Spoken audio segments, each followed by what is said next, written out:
My name is Captain Lucas Monroe. I'm 41 years old, and until 3 months ago, I served as a logistics officer at a U.S. Army base, just outside Colorado Springs. I wasn't some decorated war hero or high-ranking strategist. I was the guy who made sure supplies got where they were supposed to go, safety reports were filed on time, and procedures didn't get skipped because someone wanted to impress a visiting general. I spent nearly 2 decades in uniform. My file was clean, my record solid, and I never once asked for a promotion or a pat on the back. I just did my job. The kind of job most people don't notice unless something goes wrong. But something did go wrong. Not on my watch. Not because I made a mistake. Because I refused to pretend everything was fine when it clearly wasn't. I'm not telling this story because I want pity. I don't need applause. I need the truth out there, and if someone sees their own experience in mine, maybe they'll realize they're not the crazy one. They're just in a system that rewards silence and punishes people who actually care. This isn't a story about revenge. I didn't burn anyone's house down or go on some mission to take down the brass. I followed protocol. I documented what I saw. I trusted the chain of command, and when it failed me, I kept receipts. That's what this is really about. Not pride, not ego, not bitterness. Just the difference between doing what's easy and doing what's right. You ever work somewhere long enough that people stop seeing you? That was me. 15 years of being the guy who caught mistakes before they turned into disasters, the one who stayed late when it mattered, the one who never made noise until he absolutely had to. Then one day I spoke up, and the entire building acted like I was the threat, not the lie, not the shortcuts. Me. So here it is. My side of it. Not dressed up, not dramatized. Just one man who served with discipline, got blindsided, and had to make a choice. Either stay quiet and survive, or speak up and watch the walls close in. I chose the second one. And that's when everything started to unravel. I handled the kind of work no one notices until something explodes. Inventory logs, maintenance records, transport manifests, risk assessments for field drills.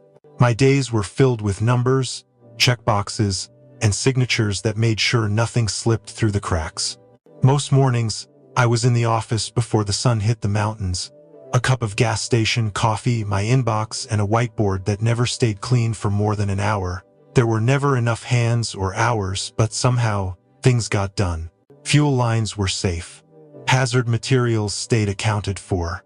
Deployments didn't get delayed because of missing equipment. I didn't ask for attention. I didn't need it. I just wanted to make sure no one got hurt on my watch. I took that seriously. Too seriously. Apparently. Because people stopped seeing me as part of the team and started treating me like an obstacle. Most officers passed through logistics like a formality. They signed what I told them to and moved on. I was the one who remembered when pallets got rerouted, when reports went missing, when a drill skipped its safety review. I wasn't being difficult. I was being careful. But in a place that rewarded speed over standards, careful became a liability. Then came Major Thomas. Polished boots, tight haircut, and a smile that belonged in a recruiting ad. He talked about streamlining and culture shifts and trimming the fat. On day one, he cut a safety briefing short because it was running 10 minutes long. Said we needed to move with urgency. I felt something sink in my chest. He didn't ask how things worked. He asked how they looked. He didn't want process. He wanted performance metrics. And he wanted them fast. At first, it was little things. Skipping checklists for convoys, reducing drills from quarterly to biannual. I raised a flag, quietly, in a weekly report. No response. Then he started pulling reports from the system and rewording them before pushing them up the chain. Nothing technically false, just cleaner, friendlier, easier to digest. I asked him once about a missing maintenance record. He waved it off and said, "We're cutting red tape, Captain, not corners." But those lines blur fast. The mechanics started rushing inspections. The medics had supplies go missing. Trucks went out with loose bolts and half-filled kits. I logged every discrepancy, sent quiet notes to ops, flagged concerns in the digital system. It felt like whispering into a storm. No one was listening. But I couldn't stop. I'd seen what happened when people cut corners in the field. I started saving everything offline. Copies of updated logs, screenshots of revised forms, backup folders labeled with site names and dates. Not because I expected disaster, because I knew if something went wrong, no one would admit it. They'd say the data got lost, that the form was never submitted, that I must have misunderstood, and I could already see how it would play out. A quiet demotion, a transfer, a file full of vague comments about resistance to leadership. I wasn't afraid of consequences. I was afraid of silence. The kind that comes right before someone gets blamed for doing their job too well. Major Thomas once told a group of junior officers that perception is more important than procedure. That stuck with me. Because perception doesn't stop accidents, it doesn't protect soldiers, and it sure as hell doesn't keep the truth from surfacing. But that's the thing about truth. It waits, it listens, and when it shows up, it doesn't need an introduction. It was a Tuesday morning, the kind where nothing feels urgent but something feels off. I was double-checking a routine inventory audit for a shipment that had come in the previous week. The log looked normal at first, until I scrolled down and saw my name signed off on a line I didn't remember touching. At first, I thought it was a mistake. Maybe I'd approved it in passing, maybe my assistant had entered it for me. But the timestamp didn't match.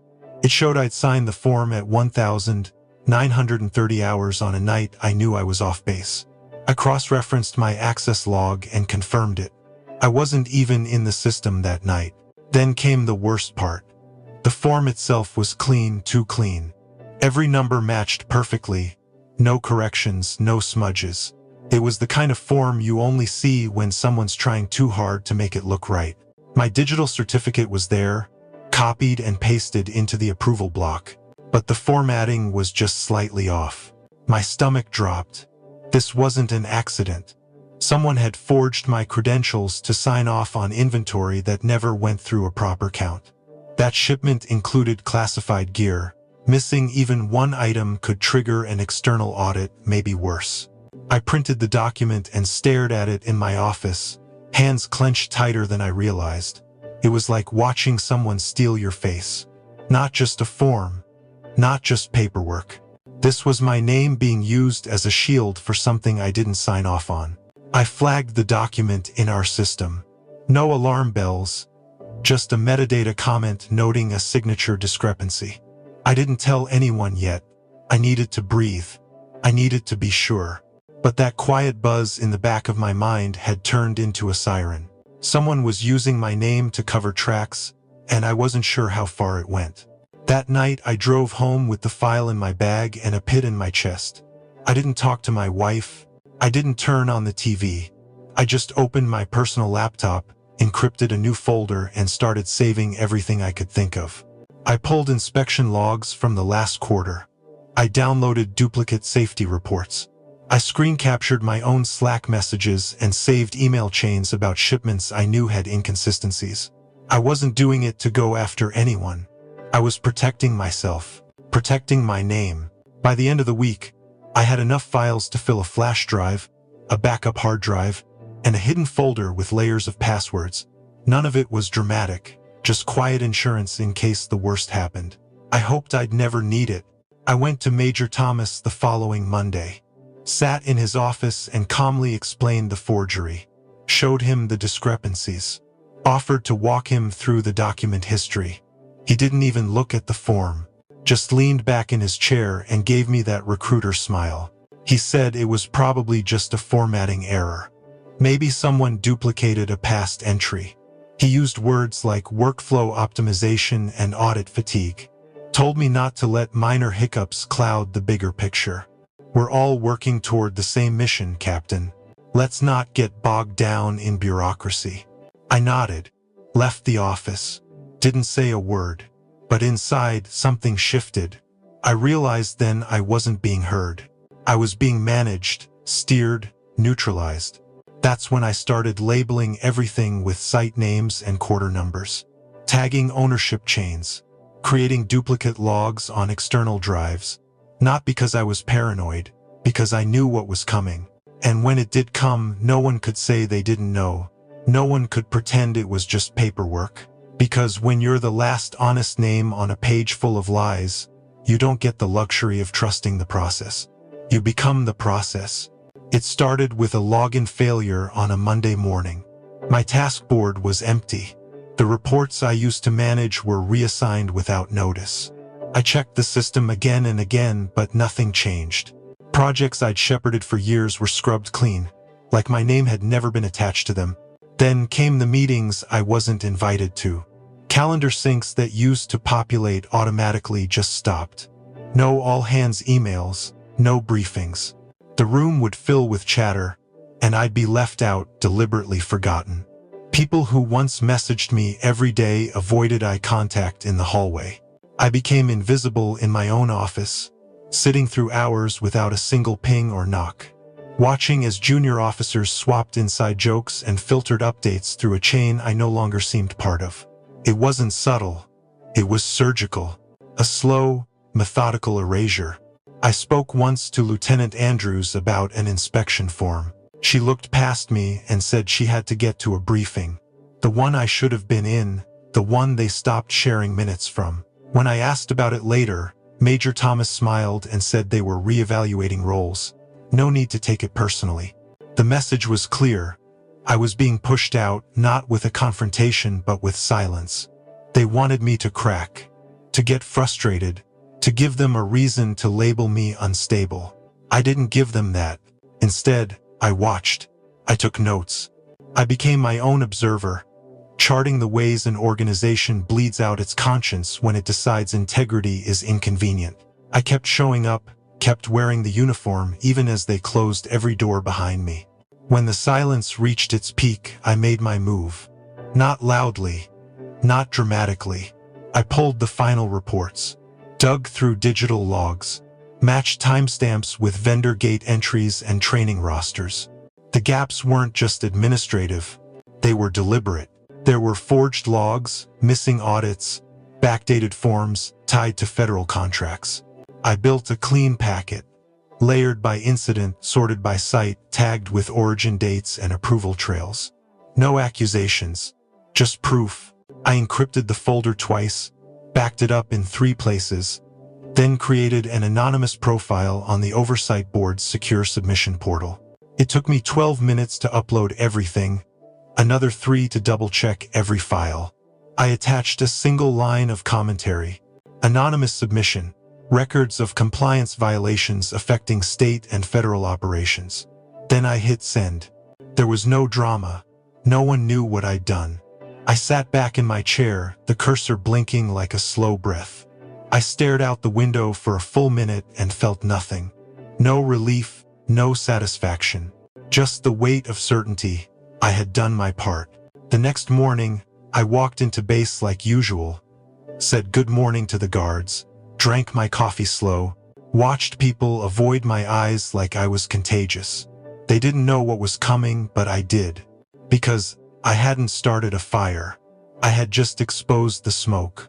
And smoke, if you follow it long enough, always leads to the flame. At 0900 sharp, 3 unmarked black vehicles pulled up outside the administrative wing. The guards stepped aside without a word. A team of 6 stepped out, suits crisp, expressions unreadable, each carrying a folder and a quiet authority that made the whole building take notice. They didn't ask for directions. They knew exactly where to go. By 0915, they were in the main conference room, requesting access logs, training reports, and safety audits from the past 12 months. The commanding officer tried to stall, claimed the systems were mid-update, but the lead auditor just raised an eyebrow and said they'd wait. Word spread fast. You could feel it in the air. Officers walked a little slower. Conversations got quieter. Someone shut off the music in the break room. In the span of 20 minutes, a base that had run on noise and denial suddenly remembered what silence sounded like. Major Thomas was in his office when they called for him. He came in calm, dressed sharp as ever, trying to flash that same smile he used in briefings. The auditors didn't smile back. They handed him a printed copy of a site inspection, one with his name on the approval line and mine in the verification block. The room stayed quiet as they walked him through the metadata. The timestamp showed a date when the site had been closed for repairs. The audit software showed an edit trail, including a deletion request submitted by his account 2 weeks earlier. He said it must have been an error. They nodded and asked about the missing inventory reports tied to that same site. Another auditor opened a shared folder and clicked through each entry. Half were blank. The others looked scrubbed. Thomas shifted in his seat. They asked him to explain a procurement signature from a contractor who had already been discharged. He opened his mouth, then closed it. The silence in the room didn't need to be filled. They moved fast after that. Badge logs were pulled. Access permissions reviewed. My name came up 3 times, tied to approvals I had never authorized. They looked at me, asked nothing, just nodded. They already knew. By 1100, the commander of the base was called into the room. He read over a printed summary, his jaw tightening with every line. Thomas stood up, started to speak, but the commander raised a hand. You've put this installation at risk. Effective immediately, you are relieved of duty, pending investigation. Thomas didn't argue. He looked around the table, eyes landing on me for just a second before dropping to the floor. He walked out without another word. The lead auditor closed his folder, turned to the commander, and asked to continue the review in private. The door shut behind them, and the quiet was absolute. It wasn't revenge. It wasn't rage. It was something cleaner. It was truth, arriving without theatrics, exposing every crack with steady hands. And for the first time in months, I let myself breathe. They called me into a small room off the command wing. No ceremony. Just a folded paper on the desk, my name at the top, and a line that said my service was no longer required. The term they used was insubordination. I didn't argue. I read every word, closed the folder, and handed it back. My only response was a quiet thank you for their time. They expected something more. Maybe anger or a plea or some last-minute defense. But I'd already had my say. In logs, in evidence, in the silence I had carried for months without backing down. They said I was free to gather my things. I told them there wasn't much worth keeping, just a manila envelope and a black notebook I always kept in my locker. I left the uniform folded on the bench, boots polished one last time. That night, I sat on the porch of my home outside Colorado Springs. No lights on, just the sound of wind through dry trees and the quiet weight of knowing I had done exactly what I was supposed to. I wasn't fired. I was freed. My phone buzzed once. A number I didn't know. The message was short. We received your documentation. We'd like to offer you a position with the Congressional Oversight Office. Full clearance. Remote flexibility. Title: Senior Field Compliance Analyst. I stared at the screen for a while. Not because I doubted it, but because it meant the work wasn't over. It just meant I'd be doing it from the right side now. I didn't smile, didn't gloat, just replied with a yes. Then I sat back and listened to the stillness, knowing that even when they tried to erase me, the truth had already written itself into every system they couldn't control. I told this story because I know I'm not the only one. There are people sitting at their desks right now, keeping things together with no recognition, watching things fall apart around them and being told to stay quiet. I told it because silence protects the wrong side, and sometimes all it takes is one voice to shift the weight. This wasn't about revenge. It was about protecting the truth, about making sure the systems we serve don't collapse under the pressure of ego and shortcuts. I didn't burn anything down. I just refused to be buried under it. If you've been where I was, if you've seen things you weren't supposed to see and felt alone carrying them, you're not. You're part of something bigger. Integrity doesn't always make noise, but when it finally speaks, people listen. So, if you've got a story like mine, drop it in the comments. If you've ever been punished for doing your job right, I want to hear it. You're not invisible. You're the reason things still work at all.